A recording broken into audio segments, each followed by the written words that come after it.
my mother-in-law brought a 24-year-old man home and told us he was her new personal assistant. For almost 2 weeks, the two of them barely came out of the guest suite. Every night there was coughing, deep, rattling, the kind that makes you stop whatever you're doing and just stand still and listen. The night my husband finally put his shoulder through that door, nothing on the other side looked anything like what we'd been imagining. And in some ways, that was so much worse. I've been a nurse practitioner for 11 years. I work long shifts at a family clinic on Chicago's North Side, and I've learned to keep my face very still when I hear things that shock me. But I'll be honest with you. Nothing in those 11 years prepared me for what happened inside my mother-in-law Helen's house that November. Helen Ashworth is 66 years old. She's the kind of woman who irons her linen napkins and sends handwritten thank you cards within 48 hours of any dinner party. She raised my husband, Adam, and his sister, Roxanne, in a 4-bedroom colonial in Winnetka, just north of the city, on the edge of the kind of neighborhood where the sidewalks are always shoveled before 7 a.m. Her late husband, Gerald, Adam and Roxanne's father, built a small chain of urgent care clinics across the northern suburbs before he passed 5 years ago. Helen had been managing the family's stake in the business ever since, mostly through her attorney and quarterly board meetings. She was not the kind of woman who did impulsive things. So when she called Adam in mid-October and said, quietly, that she was going to be bringing someone home for a little while, we assumed it was a relative from out of town. Maybe a cousin she was helping through a rough patch. Adam didn't think much of it. He told her to let him know if she needed anything. The Sunday dinner was 3 weeks after that call. Helen hosted it the way she always did. Roasted chicken, good wine, the dining room's table, set with a cream-colored cloth she only brought out when the whole family was there. The light over the table caught the silver in her hair, and the framed photo of Gerald on the sideboard looked the same as it always did. Calm, dignified. Roxanne arrived first with her husband, Dennis. Dennis sold commercial real estate and wore the kind of watch that made sure you noticed it. He always spoke in a very measured, very reasonable voice. The kind of voice that made people think he'd already considered every angle of a situation before you'd even opened your mouth. Roxanne was loud where Dennis was quiet, emotional where he was composed. She kissed her mother on the cheek, complimented the table, and then immediately said, "So where is he?" Helen set her water glass down. "He'll be out in a little while. Please eat." Adam sat beside me. He put his hand over mine once, briefly, the way he does when he wants me to know he feels it too. Whatever it happens to be in that moment. I squeezed back. We didn't know what we were bracing for yet. We just knew we were bracing. Helen cleared her throat. She didn't look at anyone directly. She looked at the chicken. "His name is Eli," she said. "He's 24. He's been going through a very difficult time, and I've invited him to stay here while he gets back on his feet. I'd like all of you to treat him with the same respect you'd show any guest in this house." Roxanne put her fork down. "Mom, who is this person? Where did you meet him?" "We met through a mutual connection," Helen said. "He's a good young man." "A good young man," Dennis repeated. Not a question. Just the words, hung in the air. He reached for the wine bottle and poured himself a second glass with a perfectly steady hand. I watched him. In my experience, people who are truly relaxed don't pour that carefully. Adam leaned forward. "Mom, can you give us a little more than that? You're asking us to be comfortable with a stranger living here." Helen met his eyes then, and I saw something cross her face. Not irritation, not defensiveness. Something closer to exhaustion. The kind that lives underneath everything and doesn't go away with sleep. "I'll explain more when the time is right," she said. "For now, please just trust me." Nobody at that table trusted her, not completely, but nobody said so. Eli came out an hour into dinner, after we'd already cleared the main course. He stood in the doorway to the dining room and didn't walk in until Helen stood and gestured for him to come forward. He was thin in a way that made me pay attention. Not gym thin, not young and fast metabolism thin, the kind of thin that happens when your body is working hard at something other than living. His cheekbones were too sharp. He had a long-sleeved shirt on despite the warmth of the house, and he kept one hand curled loosely at his side, the way people do when an IV line has been in long enough to make that arm feel strange. He said hello to each of us. His voice was quiet but not shy. He thanked Helen for introducing him. He declined dessert. Roxanne watched him the entire time with a smile that didn't reach her eyes. When he excused himself and went back down the hall toward the guest suite, Dennis leaned close to his wife and said, softly enough that he probably thought I couldn't hear, "The question is how long a little while actually means." That night, driving home on the Edens Expressway, Adam said very little. The city lights reflected off the wet pavement, and I stared at the red taillights ahead of us. "He didn't look well," I said. Adam nodded. "I know." "Whatever this is," I said, "I don't think she's doing something stupid. I think she's scared." He didn't answer, but he didn't disagree either. The next 12 days were strange in the way that quiet houses can be strange. Everything functioning, nothing feeling right. Helen had a part-time housekeeper named Vera who'd been with the family for years. Vera told me, when I stopped by one Wednesday to drop off a prescription I'd gotten for Helen's knee, that meals were being left on a tray outside the guest suite. That Eli rarely came to the kitchen. That once, she'd heard what sounded like a chair scraping across the floor in the middle of the night, followed by Helen's voice, low and urgent, and then silence. "I'm not trying to gossip," Vera told me, folding a dish towel with more concentration than it needed. "I just think someone should know." I looked down the hallway. The door to the guest suite was closed. Helen had asked Vera not to enter that room. I'd been told this too, secondhand, through Adam. Roxanne called me twice that week. The first call was mostly venting. "Who is this person? Why won't Mom say anything? Doesn't this seem suspicious to you?" The second call had Dennis's fingerprints all over it. "You know Dad's estate wasn't small," Roxanne said. "The clinic's alone. If Mom decides to put someone new into her life and that person starts making claims, Adam and I could be looking at a real problem. I'm not being greedy. I'm being realistic." "Nobody's made any claims," I said. "Not yet." I heard Dennis's voice in the background. He said something I couldn't quite catch, and then Roxanne's tone shifted slightly, became more focused. "Dennis thinks we should look into getting some kind of documentation of Mom's mental state, just for protection, in case something happens, and we need to prove she was being manipulated." I set my pen down. I was at my desk at the clinic, in between patients. "Roxanne, your mother is 66 years old and she irons her napkins. She's not losing her mind. People take advantage of lonely older women all the time. She's not lonely, she's private. There's a difference." Roxanne hung up without saying goodbye. The 11th night, I was lying awake at 2 in the morning listening to Adam breathe when my phone lit up. It was Helen.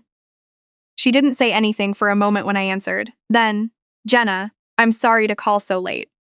"It's okay. What's wrong?" Another pause. "He had a bad night. He's stable now. I didn't want to be alone with it." I didn't ask questions. I just said I was there. 3 days later, Adam finally told his mother he needed to see her. Not a Sunday dinner. A real conversation. She agreed to Saturday morning. When we arrived, the house smelled like coffee and something medicinal underneath it. Vera met us at the door with an expression I couldn't read. We sat in the living room. Helen sat across from us, her hands folded in her lap. Before Adam could get a sentence out, Roxanne walked in. She hadn't been invited. Dennis was with her. He was carrying a manila folder. I have worked in healthcare long enough to recognize when someone brings paperwork to an emotional conversation as a power move. It's not about the paperwork, it's about controlling what happens next. Helen looked at the folder and went very still. Roxanne started talking first. About the coughing, about how the neighbors had apparently mentioned something to her, about ambulance calls, about how this wasn't fair to any of them. Dennis let her go for a minute, then stepped in with his reasonable voice. He said he'd had an attorney look at some things. He said it was purely protective. He said the word protective 4 times in 5 minutes, and every time he said it, I felt something in my chest tighten.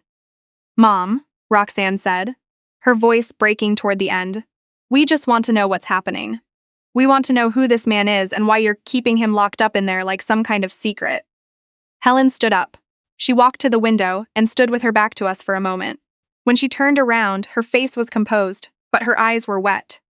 "He is not locked up," she said. "He is resting." "In Dad's house," Roxanne said. "In my house." The room went silent.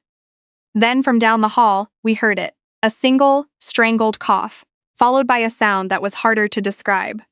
The sound of someone trying not to make noise and failing. Adam was up before anyone could say anything. He walked down the hall. I followed. Helen said his name once, sharply, but she didn't follow us, not immediately. Adam knocked on the door. No answer. He knocked again harder. Ellie, I'm coming in. Still nothing. Just that sound again, wet and desperate. Adam stepped back and put his shoulder into the door. It took 2 tries. The old colonial door frames hold better than you'd expect. When it opened, I went in ahead of him because I was the one who knew what to look at first. The room was not what any of us had imagined. There was no luxury. No evidence that Helen had been buying gifts for a young man, treating him to anything a gold digger would recognize as valuable. There was a hospital-grade IV pole in the corner, a portable oxygen concentrator humming beside the window, a basket of medications on the dresser, antiemetics, steroids, opioid patches, the kind of lineup I recognized from my oncology rotation in nursing school. Eli was on the bed, sitting up partially, gripping the headboard with both hands. His face was gray.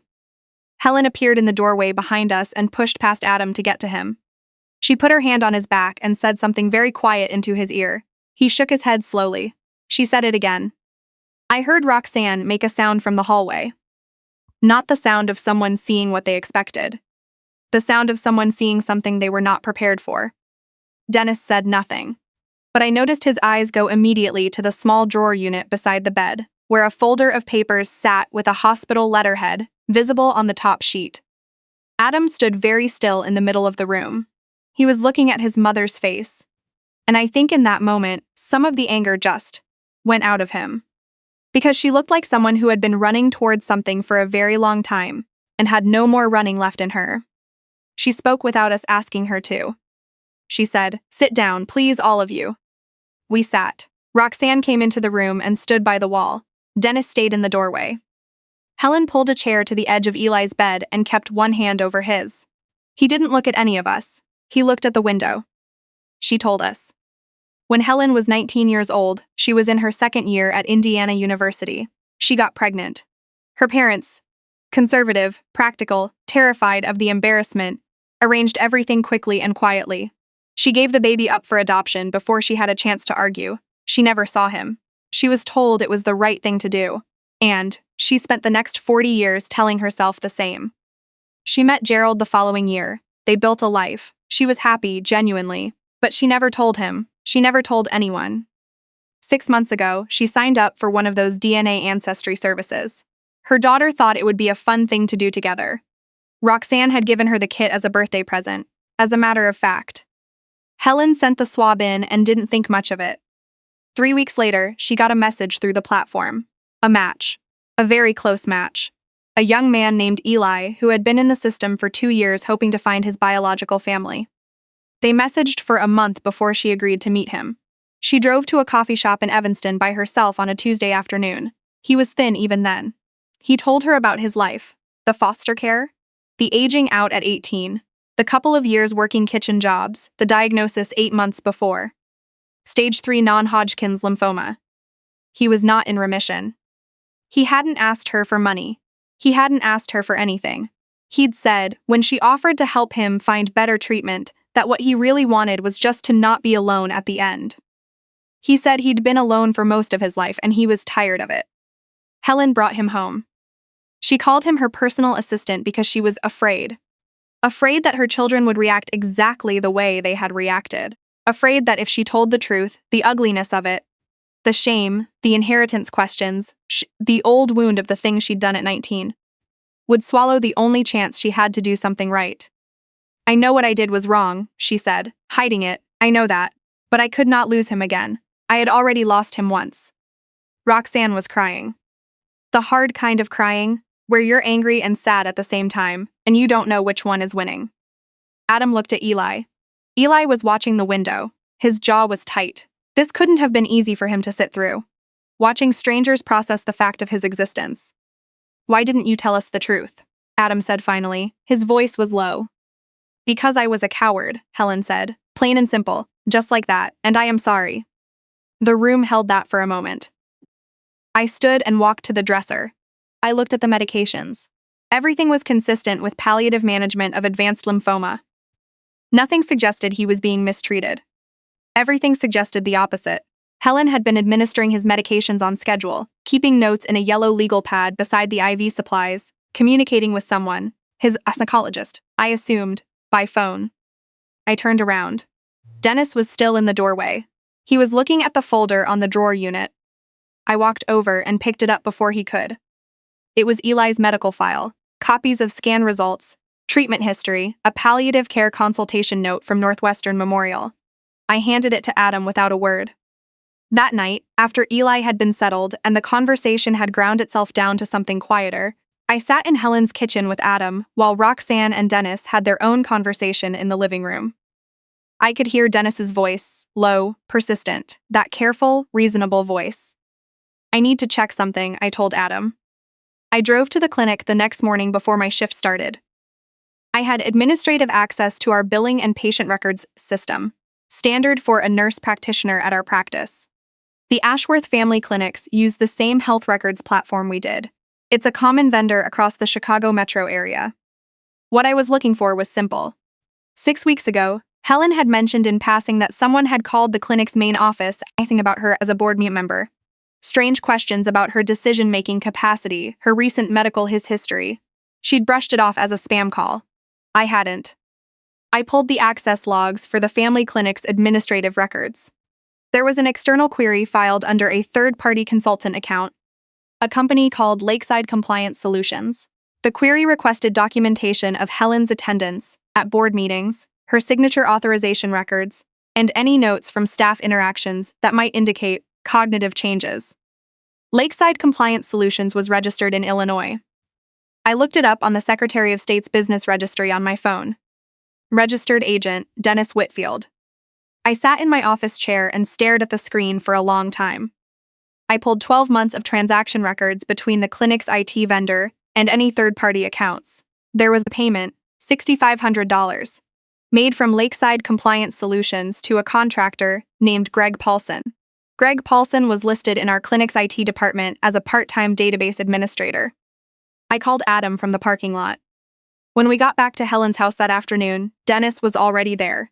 He'd come with Roxanne, and he had his folder out again.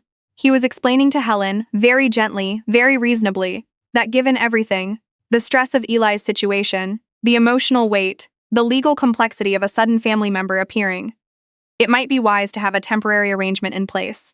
Just a power of attorney. Just so Roxanne could help manage things if Helen needed to step back from clinic decisions for a while. He had a document prepared. Of course he did. Helen was looking at the document, with the expression of someone who has been awake for too many nights in a row to argue effectively. I put the business registry printout and the IT transaction record on the table, between Dennis and the power of attorney document. Before anyone signs anything, I said, I'd like to know what Lakeside Compliance Solutions is. Dennis's face went through several things in about 1 second. The reasonable expression stayed longest, but underneath it, something shifted. That's a business consulting firm I use, he said. You used it to query Helen's medical decision records through Greg Paulson at the clinic's IT department 6 weeks ago, I said. The same week you started telling Roxanne her mother might not be thinking clearly. Roxanne looked at her husband. The look wasn't angry yet. It was the look that comes before angry. When the ground is still moving and you haven't figured out which way you're going to fall. Dennis, she said. Honey, this is out of context. You paid someone at the clinic to pull my mother's records? It was background research. For what? For who? Dennis stopped. The reasonable voice had nowhere to go. Adam picked up the power of attorney document and read the first page. Then the second. He set it down. There's a provision in here, he said, very quietly, that grants the attorney, in fact, the right to make binding decisions about the family's clinic shares during the period of representation. Roxanne turned white. That's standard language, Dennis started. It's not standard, I said. I've seen standard. That's not it. What came out, over the next hour, was not complicated once you stripped away the careful language. Dennis's commercial real estate firm had been bleeding for 18 months. 2 large retail clients had pulled contracts. He was carrying significant personal debt. The clinic shares, which would eventually pass to Roxanne, represented a substantial asset. A power of attorney, drafted broadly enough, with a sympathetic enough reason. Protecting an aging mother's decisions during a family crisis could give him access to influence those shares before they were formally transferred. He'd used Greg Paulson to build a paper trail, suggesting Helen was making emotionally compromised decisions, bringing a sick young stranger into her home, isolating herself, cutting her family out of information. On paper, manufactured carefully enough, it could look like cognitive decline. Roxanne took her wedding ring off very slowly and set it on the kitchen table. She didn't make a speech. She just said, "Get out of this house." Dennis left. He took his folder. He did not take the power of attorney because Adam had already handed it to his mother's attorney by phone while Dennis was still talking. Greg Paulson was terminated from the clinic's vendor contract, and the breach was reported to the Illinois Department of Financial and Professional Regulation. I don't know what became of the formal complaint. That part isn't mine to tell. What I know is what happened in Helen's house in the weeks after. Eli was transferred to the palliative care program at Northwestern Memorial. Proper doctors, proper monitoring, a room with actual light. Helen drove there every day. Some days Adam drove her. Some days I did. Helen filed paperwork with her attorney to formally acknowledge Eli as her biological son. It was not a fast process, but it was started. Roxanne came to the hospital once, about 3 weeks after Dennis moved out. She stood in the doorway of Eli's room for a long time. He looked up at her. She didn't know what to say. She'd said terrible things about him, about his motives, his character, his presence in her mother's home. She hadn't said them to his face, but they had been said, and rooms have walls. She finally walked in and sat down in the chair by the window. She didn't try to apologize yet. She just sat there. He let her. There are some things you can't rush. You can't rush grief, and you can't rush forgiveness, and you can't rush the rebuilding of something that was broken before either person in the room quite understood what they were holding. Eli passed away on a Tuesday in February. It was quiet, the way those things sometimes are when the right people are in the room. Helen was there, Adam was there, I was in the hallway. Roxanne came in just before. He had a mother. At the end, he had a mother. Helen stood in the parking garage afterward and cried in a way I had never seen her cry. Not with the controlled dignity she wore in public, but with the full weight of 45 years of a choice made in a room she didn't control, at 19 years old, by people who thought they were protecting something worth more than the truth. Adam put his arm around her. She leaned into him and let him hold her up. There is a picture on Helen's sideboard now, next to Gerald's. It's a photo someone took on a phone at the hospital. Not a great photo, the light was bad and nobody was posed. But in it, Helen is sitting in the chair beside Eli's bed, and she's laughing at something he just said. And he is looking at her with an expression I have turned over in my mind many times since. It is not the look of someone who got what he wanted. It is the look of someone who stopped being invisible. I think about that sometimes when people talk about family like it's a fixed thing, like it's a set of names on a document and a house where the napkins are always ironed. The truth is messier than that. The truth usually is. And the people who try to seal it behind locked doors and legal language, they never seem to understand that what's locked inside doesn't disappear. It just waits. And eventually, someone puts a shoulder to the door. We owe it to each other to be the ones who open it.